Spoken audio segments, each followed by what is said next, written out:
আসসালামু আলাইকুম। মাত্র ২ মিনিটের মধ্যে আপনাদের এই বেবি সেলরটা কিভাবে কাটিং করবেন এবং সেলাই করবেন সেটাই কিন্তু আজকে আমি দেখিয়ে দেব। চলুন দেখা যাক।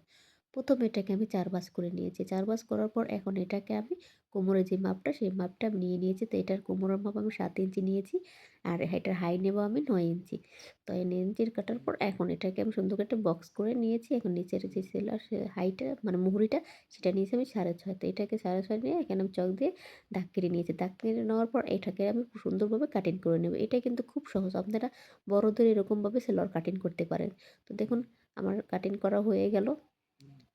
তো কাটিং করার পর এখন এটাকে আমি সেলাইতে চলে যাব। সেলাইতে দেখুন আমি কিভাবে সেলাই দিচ্ছি। এটাকে আমি পুরোটুকু এভাবে সেলাই করে নেব। মানে হাইটা ডবল করে আমি দোনো সাইডে সেলাই করে নেব।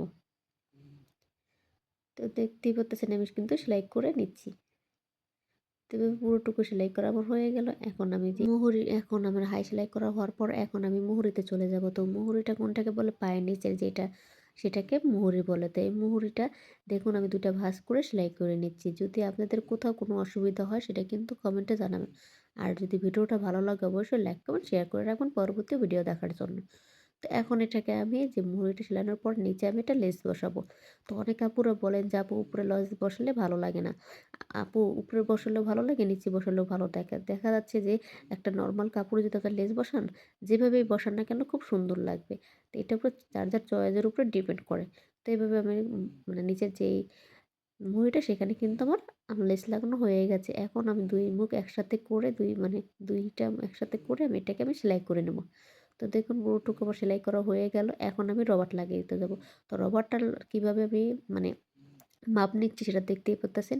এখানে রবার্ট যতটুকু নিয়েছি মানে কোমর যতটা তার অর্ধেক আমি রবার্ট নিয়েছি। রবার্ট নেওয়ার পর 1/2 ইঞ্চি বেশি নিয়েছি এই সেলাই করার জন্য।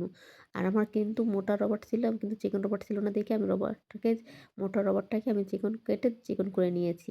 তো চিকন করে এখানে আমি রবার্টটার সেলাইটা নিয়ে নিয়েছি। তো সবার রবার্টটা আমি কীভাবে সেলাই করতেছি সেটা কিন্তু দেখিয়ে দিচ্ছি।